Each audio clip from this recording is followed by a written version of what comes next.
Llevamos 25 años cuidando de tus recuerdos. Todo Colección, donde viven los recuerdos. Reunir, restaurar, conservar, rescatar del olvido, preservar la gran historia y las costumbres más cotidianas. Detrás de cada colección hay una sensibilidad especial, sentido del deber, constancia y un mar de anécdotas e historias dignas de escuchar. Bienvenidos a Todo Colección, el podcast de los muy ilustres coleccionistas. El trastero es uno de los mejores aliados del coleccionista. Suele ser un cuarto que se usa para almacenar las cosas que no usamos normalmente, y también puede que esté en el exterior o en el sótano de la vivienda. Allí, las cunas, juguetes, lámparas, muebles y cajas. Sobre todo cajas de libros, discos y fotografías. En el trastero, los triciclos y las bicicletas custodian esas pertenencias de las que no queremos o nos cuesta desprendernos. En ese puñado de metros cuadrados, mal iluminados por una polvorienta bombilla, se ocultan auténticas cápsulas del tiempo, testigos de la más íntima historia familiar. Ay, si los trasteros hablaran. Estás escuchando Todo Colección, el podcast de los muy ilustres coleccionistas. Bienvenido a Todo Colección. En el capítulo 102, en numeral 102, nos metemos en el trastero de Luis López Ortiz, músico, coleccionista y divulgador con buena onda de jazz, blues, libros y cine en el trastero. El trastero es un podcast de autor que estamos seguros que se va a convertir en un programa de culto. Hola Luis, gracias por atendernos en el podcast del coleccionista de Todo Colección. Hola Ignacio, muchas gracias a ti por invitarme, es un placer. ¿Cómo fueron esas primeras colecciones y recopilaciones de chaval? Bueno, yo la verdad es que lo primero que recuerdo como primera colección son siempre coches. Es decir, era un apasionado como tantos niños de los coches, los cochecitos, vamos, de toda la vida, que me compraban mis padres y con los que jugaba en el suelo, pues sobre todo a carreras y a chocarlos también, ¿no? Y recuerdo con cariño un fuerte americano también, con sus soldados, sus indios. En fin, esos son recuerdos que tengo de la época en que vivía también con mis padres, ¿no? Por ejemplo, mi hermana tenía una casa de muñecas muy, muy grande. Mi padre se la hizo él, que era un hombre muy mañoso, y se la hizo él una casa de muñecas de gran tamaño. Y tenía todos los detalles y todavía está por ahí también. No en mi trastero exactamente, pero sí en el trastero de mi hermana. Y lo recuerdo con mucho cariño. Como tiene que ser. Luis, ¿conservas algún juguete todavía de aquellos días? Pues sí, la verdad es que tengo bastantes. Los recuerdo de por sí, pero ahora haciendo también un poco de recopilación para hablar contigo, pues he descubierto que tengo bastantes cosas. Lo primero, como decía, cochecitos, porque no solo conservo bastantes de los que me compraron mis padres cuando era niño, sino que yo luego he ido ampliando con los años hasta tener, yo considero que una pequeña colección. Entiendo que aquí habrá diferentes tamaños y diferentes niveles de colección, pero bueno, por ejemplo, tengo un coche de latón, un Chevrolet teledirigido con cable de aquella época y un volantito que tenía el extremo del cable para poner unas pilas y bueno, lo tengo en bastante buen estado y estamos hablando de un juguete muy antiguo, ¿no? También guardo prácticamente la totalidad de los Madelman que tenía, que los guardo también como un tesoro, los tengo en una caja muy cuidados porque también tengo bastantes accesorios, ¿no? Tengo el cañón, tengo un Jeep, ¿no? Que luego, yendo también a alguna feria de coleccionismo, o desde luego en Todo Colección lo he visto, que es bastante recurrente este tipo de colección, ¿no? Y he visto incluso que hay diferentes, por la diferente antigüedad, pueden llegar a tener hasta cierto valor, ¿no? Tengo mucho cariño a un juego completo de Magia Borrás, con su caja, un poco estropeado, claro, pero lo tengo con su caja y todo completo. Y también mi primer Scalextric, que eso también es curioso, ¿no? En fin, he echado un vistazo al trastero real de casa, y me he encontrado con bastantes juguetes de la infancia, algunos que he prestado incluso a mis hijos, ¿no? Para que también ellos se introdujeran en estas maravillas antiguas, ¿no? Tenemos un podcast dedicado a los Madelman con John Díaz de Ulzurrun. ¿Eres de familia numerosa o normal? Porque eso de los hermanos y los juguetes tanto te pueden ayudar a interesarte por algún asunto como desbaratarlo. Bueno, yo soy de familia numerosa. Yo soy el pequeño de 4 hermanos, pero también he de decir que con una cierta diferencia con mis hermanos mayores. Entonces, El tema de los juguetes heredados de mis hermanos lo recuerdo menos, como no fuera la bicicleta, que por supuesto eso sí que lo heredé, una bicicleta BH de la época, esas que se abrían por el centro para poderlas guardar en el coche, ¿no? Pero yo sí tengo el recuerdo de la herencia de mis hermanos, sobre todo fue la guitarra. La guitarra sí la heredé de mi hermano. Y porque además él me enseñó también, mi hermano mayor, los primeros rudimentos de este instrumento y me prestaba su guitarra, ¿no? Hasta que mis padres ya me compraron la mía, que por cierto también la conservo. Como verás, sí, la guitarra la conservo como oro en paño, sí. Hombre, los hermanos mayores también nos suelen iniciar en las lecturas, ¿no? Y la conexión con los tebeos, los libros de aventuras. Si son muy mayores, también los discos. Sí, yo tuve una diferencia. Por un lado, yo de joven no era especialmente un gran lector. Me he aficionado a la lectura y me considero ahora un lector, digamos, de cierto nivel, por lo menos de nivel medio, en cuanto a cantidad de lecturas, pero de niño no lo era tanto. Luego, por supuesto, sí, me he aficionado. Yo tenía, lógicamente, los Mortadelos, todo Ibáñez y tal.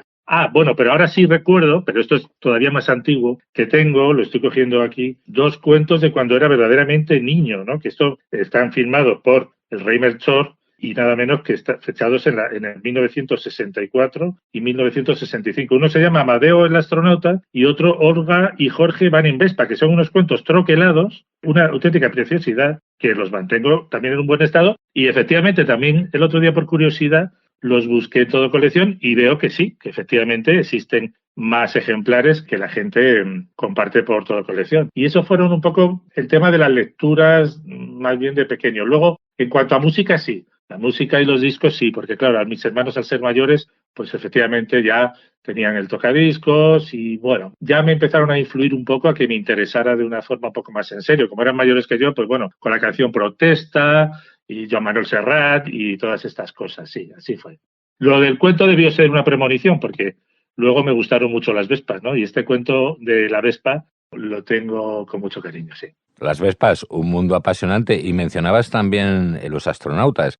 Hay una película reciente de animación que se titula Apolo 10 y medio, no sé si la has visto, evoca las infancias felices de los años 60 en Houston, en Texas, y era con motivo de la carrera espacial. Cosas que hacían los chavales de entonces y que hoy, bueno, son hasta cuestionables. Sí, no, sí la he visto, porque además el director Richard Linklater, este director al que sigo desde hace mucho, desde que lo conocí con la película Boyhood y las 3 películas que ha hecho de Antes del Anochecer, Atardecer y tal, es un director de mucho prestigio y además tiene una animación preciosa y muy cuidada, muy especial. Y sí, efectivamente me trajo, aunque con la distancia que hay entre la cultura norteamericana y la española, ¿no? Pero sí que me trajo a mi infancia de querer ser astronauta, claro, que yo creo que era un clásico, ¿no? De los niños, por lo menos de mi generación, querer ser astronauta, claro.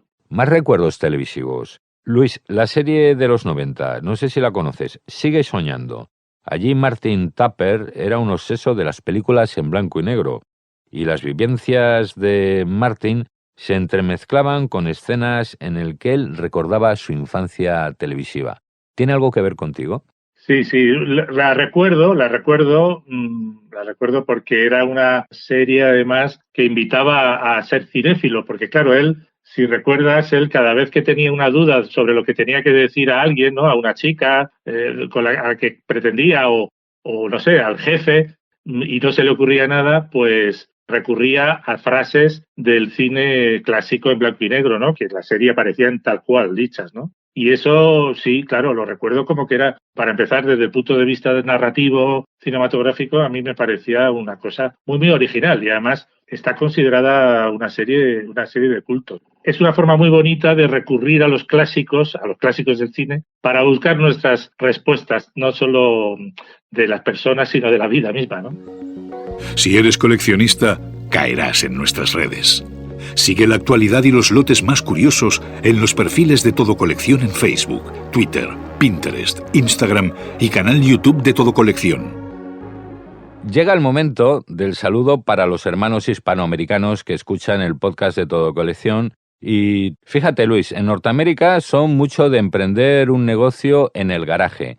Aquí en España somos más de reunirnos en la mesa de la cocina y en tu caso en el trastero. Sí, bueno, el garaje al estilo americano es mítico, ¿no? Porque lo ha transmitido el cine desde siempre, ¿no? Aunque en España claro, existía menos. Por lo menos cuando yo era niño no era muy habitual que las viviendas, sobre todo los pisos, tuvieran garaje, pero sí trastero o buhardilla, ¿no? Y en esos sótanos, al menos, por lo menos donde yo vivía, que cada vivienda tenía su propio sótano numerado en la parte baja, pues eran sótanos muy activos, porque no solo se guardaban los trastos, sino que como las casas eran pequeñas y las familias muy numerosas, era muy habitual que el trastero se utilizara para otras menesteres, por ejemplo, estudiar, ¿no? Mis hermanos mayores, pues para buscar un poco de silencio, se bajaban a estudiar. Luego yo lo hice también. Se bajaba con los amigos también, se bajaba a escuchar música, ¿no? Incluso a dormir, ¿no? Porque como a veces venían a lo mejor algún invitado y en casa no había sitio, pues uno de los hermanos se bajaba al trastero. O sea que yo creo que el trastero efectivamente es un lugar muy mítico en España, ¿no? Y todo el mundo lo identifica con el guardar cosas, como le ocurre a vuestra web Todo Colección, ¿no? Todo el mundo que escucha esa palabra, el trastero o Todo Colección, inmediatamente te genera un recuerdo, un pensamiento de dónde están las cosas, ¿no? En el trastero. Con cierta nostalgia, puede ser, pero yo siempre digo que la nostalgia es como el colesterol, ¿no? La hay buena y la hay mala. Es decir, si uno quiere agarrarse una nostalgia más tristona y tal, pues está en su derecho, pero yo desde luego no trabajo esa nostalgia, yo trabajo el presente, mi presente, el futuro, pero la nostalgia o el recuerdo lo veo siempre como algo positivo, algo que he tenido la suerte de vivir y por tanto no me produce más sensación que un recuerdo agradable, ¿no? El trastero antes fue un blog, cuando no existían los podcasts, yo escribía un blog, ya le llamaba el trastero, es decir, yo tuve también una pequeña productora audiovisual, también la llamé el trastero, es decir, siempre he tenido este lugar muy presente, ¿no? Y creo que ahora, pues, decidir restaurar este lugar, pues, me está resultando también muy satisfactorio, convertirlo en un lugar sonoro, en un lugar que la gente puede también imaginar, y bueno, pues estoy contento también en ese aspecto.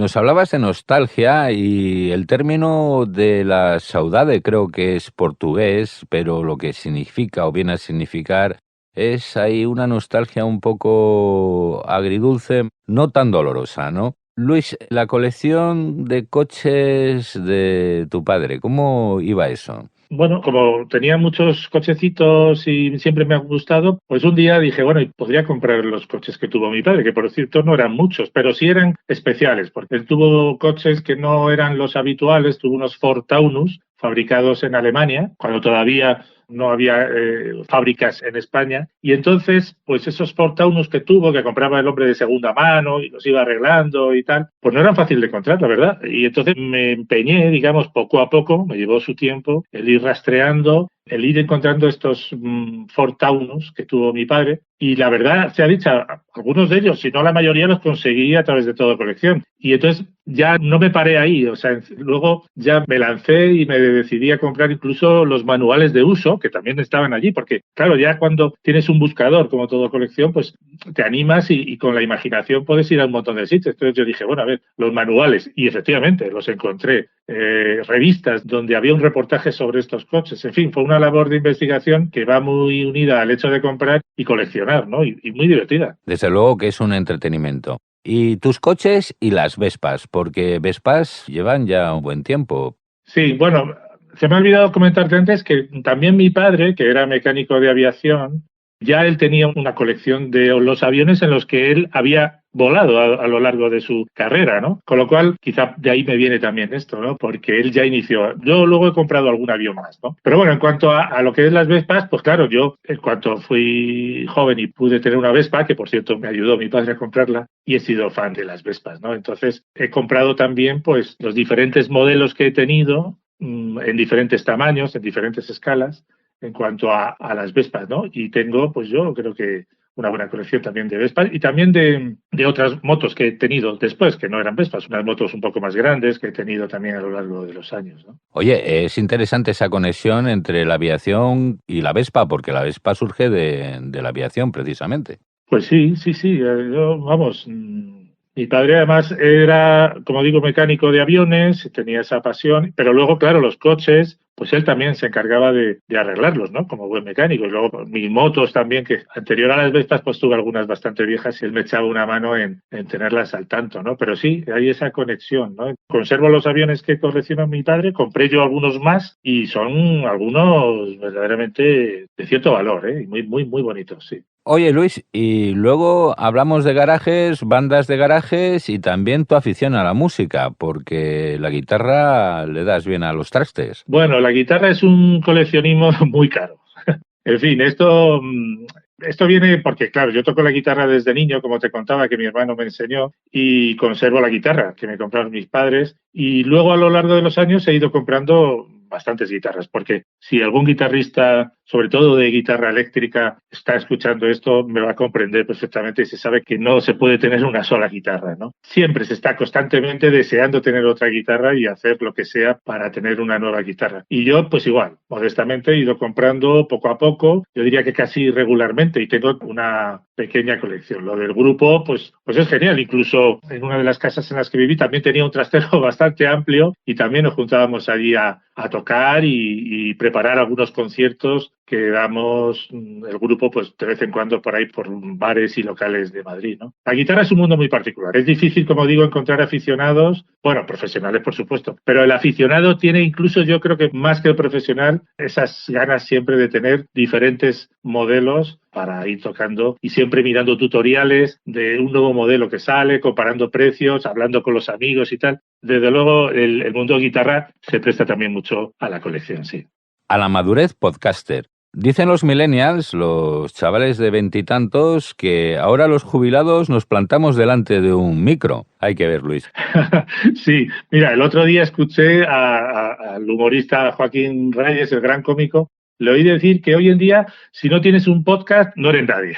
O sea que lo decía en broma, pero es verdad que ahora es un formato que es muy democrático, ¿no? Porque realmente es relativamente asequible hacerse con la parte técnica, como todo, ¿no? Desde el principio. Luego uno también se engancha a querer tener mejores micrófonos y mejores cosas. Pero bueno, en principio, como base, hacer un podcast es relativamente asequible. Entonces, antes, para hacer un podcast, porque realmente un podcast es un programa de radio, ¿no? Pues había que ir a una emisora de radio. Y entonces ahora yo creo que esto ha hecho que la gente se anime a contar lo que a él le interesa. Yo creo que básicamente lo que a ti te interesa es compartirlo, ¿no? Y qué mejor manera que, bueno, narrarlo en un espacio sonoro, con música, con sonidos y tal. A mí me parecía que estaba muy bien y efectivamente a la madurez, en el momento que me ha pillado a mí, que bueno, que tengo tiempo y que lo hago con tiempo y con facilidad y la verdad es que estoy encantado de tener un podcast. El trastero tiene una producción exquisita que parece que está realizado por Radio 3.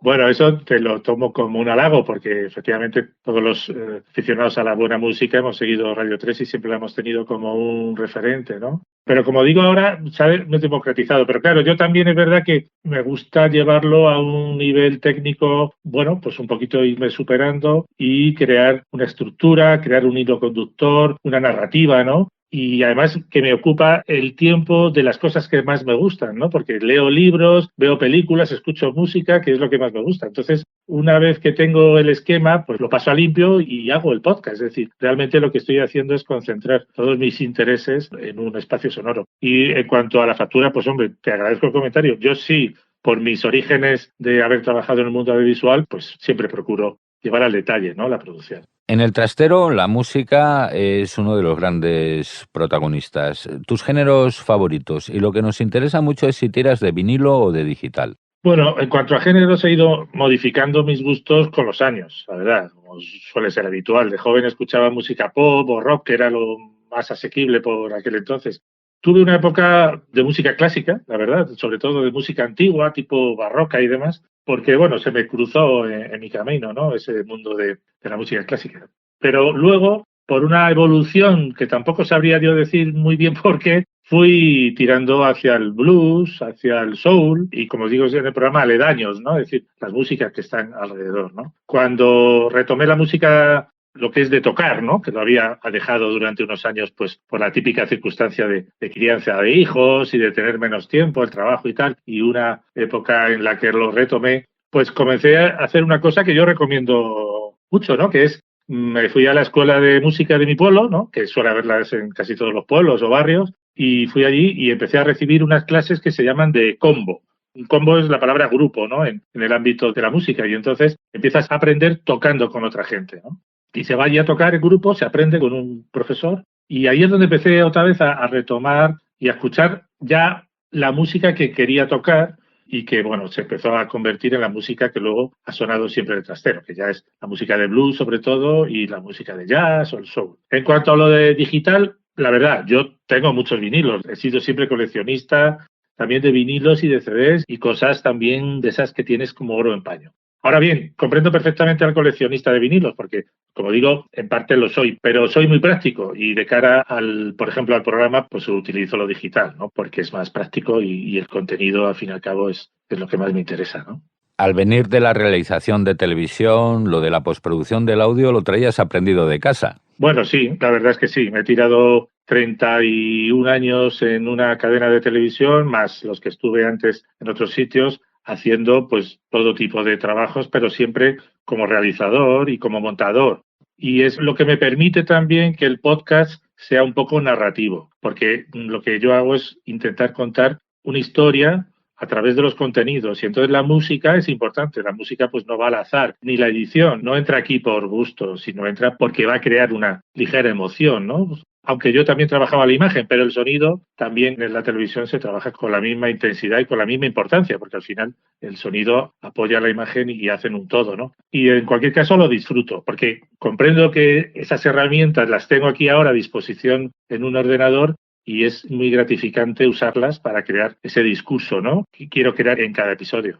Navegas entre libros, películas, discos y también entrevistas. ¿Alguna anécdota o algo digno de contar? La verdad es que en principio yo no tenía una idea muy clara de hacer entrevistas, pero claro, cuando empecé a hablar de libros en las que los autores podrían hablar, pues qué mejor, ¿no? Y entonces empecé a contactar con autores y a hablar con ellos. La verdad es que en todas siempre encuentro una amabilidad y una predisposición tremenda, ¿no? Por ejemplo, me es muy gratificante también últimamente que he entrevistado pues a algunos jóvenes cineastas que están a lo mejor presentando su cortometraje, ¿no?, con toda la ilusión del mundo, y yo pues les entrevisto y les intento también sacar esa parte emocional de ser un joven creador y animarles y, bueno, en cierta medida lo que yo pueda pues también promocionarles, ¿no? Y esas entrevistas me gratifican mucho. Ahora bien, también he entrevistado a gente más experimentada, gente que ya dice, jope, estoy aprendiendo, ¿sabes? O sea, gente muy interesante. Hay gente muy interesante en el mundo y hablar con ellas es una forma muy buena de aprender cosas nuevas, ¿no? En Todo Colección también hay cosas muy interesantes y gente, bueno, ¿qué te diré de los coleccionistas y la cultura? Te iba a preguntar por tu última compra en Todo Colección o algo que hayas encontrado y te haya emocionado. Pues he comprado bastantes cosas, como te he dicho, libros. Tengo una colección que se llama Cine para leer, que conservo desde que salió en el 1972. Sale anualmente, hasta hace poco, el 2007, que fue cuando se dejó de hacer. Y me faltaba alguno, como 2 o 3, que los tenía perdidos. Me costó un poco de trabajo, pero lo encontré en Todo Colección. Y luego, algo que me venía rondando y era comprarme una cámara con la que yo había empezado en el mundo del cine y de la televisión, que es una cámara de cine, a cuerda, que se llama Boalier, de 16 milímetros. Esa cámara, muy difícil de encontrar, pero finalmente también la encontré en Todo Colección y está presidiendo, en fin, una zona importante del salón de la casa. Eso es así, porque también lo que más me gusta de coleccionar es el proceso de la búsqueda. Bueno, eso lo sabe cualquier coleccionista. Encontrar ese objeto fuera de lo común tiene su propia historia, ¿no? Y entonces, bueno, esas 2 cosas te diría yo de las más recientes que me han dado mucha alegría encontrar. Por cierto, ¿nos recomendarías un disco, un libro, una película? Pueden ser 2 o 3. Somos todo oídos. La verdad es que esto de recomendar un libro, como hay tantísimos, es tantísima la cantidad de libros que hay, fuera de los cánones así que suelen venir en las listas y tal. Yo tengo un libro efectivamente antiguo que me gustó muchísimo y que me ayudó a empezar con la lectura ya más en firme, ¿no?, que se llama Mi último suspiro, que son las memorias de Luis Buñuel. Y es un libro, bueno, tiene muchas ediciones, por supuesto se reedita continuamente, pero yo tengo una de 1980, ¿no? Y este libro me impactó, me gustó mucho por el descubrimiento del genio. Yo soy muy aficionado también a averiguar cosas, soy un poco mitómano, ¿no?, y saber de los creadores, ¿no?, de su vida. Y este libro me descubrió un Luis Buñuel pues muy cercano, muy humano, lejos un poco de la imagen esa que tenía de haber pertenecido al grupo de los surrealistas y hacer películas a veces un poco raras, ¿no? En cuanto a discos, también es difícil, porque como me gustan tantas cosas, pero bueno, yo diría cualquiera de B.B. King, del que yo soy también muy fanático, indiscutible maestro del blues. Cualquiera, vamos, no hay ninguno que no sea bueno. Y luego cine, pues igual, estoy mirando aquí toda la colección de vídeos y tal. Es muy difícil, pero tengo también una película siempre destacable que es Apocalipsis Now, de Francis Ford Coppola, ¿no? Por la dimensión de la película, la grandeza que tuvo ese proyecto en aquellos años y por el impacto también que me produjo y por lo que significó aquel rodaje también tan difícil que representa la mayor dificultad que ha podido tener un cineasta para llevar a cabo su idea, ¿no? Esas podrían ser mis recomendaciones. ¿Cuánto vale? Sigue la cotización de tus tesoros con Orientaprecios, la mayor base de datos para aproximarte a la tasación de lo que compras, vendes o subastas. Orientaprecios de Todo Colección, solo para usuarios registrados. Llega el minuto de oro, el del consejo o la reflexión para el coleccionista. Todo tuyo. Bueno, más que consejo que no podría darlo, sería una reflexión, ¿no? Yo creo que los coleccionistas se crean un mundo, ¿no? Un mundo particular. Yo me creo un mundo, un pequeño mundo, porque al final lo que coleccionas son ciertos símbolos, ¿no? Del mundo real y lo convierte, pues, en tus propios habitantes, ¿no? De tu mundo particular. No es que estés atado a lo que coleccionas, sino es el hecho de coleccionar, ¿no? Y coleccionar es un instinto humano muy básico y muy antiguo, propio de personas organizadas y un punto obsesivas, como yo mismo me puedo definir. Y puede convertirse en una pasión de por vida, la verdad, con todo lo que ello implica. Y creo que se aprende mucho también al coleccionar durante la investigación de la compra, como hemos dicho, en la búsqueda, en fin. Aunque sean pequeñas colecciones, porque no es cuestión tampoco de grandes inversiones, aunque sean pequeñas inversiones, yo recomiendo ser, dentro de lo posible, ser coleccionista, porque se disfruta mucho. Luis, muchas gracias por habernos hecho un hueco en tu trastero y te deseamos larga vida coleccionista y prosperidad. Muchas gracias, Ignacio. Encantado de estar en tu podcast de Todo Colección. Estás escuchando Todo Colección, el podcast de los muy ilustres coleccionistas. Y no te vayas todavía, no te vayas por favor, que ahora llega Rosalía Romero con noticias muy coleccionistas. Libros, sellos, monedas, cromos, juguetes, antigüedades, arte. ¿Y tú? ¿Qué coleccionas? ¿Conservas todavía algunas pesetas?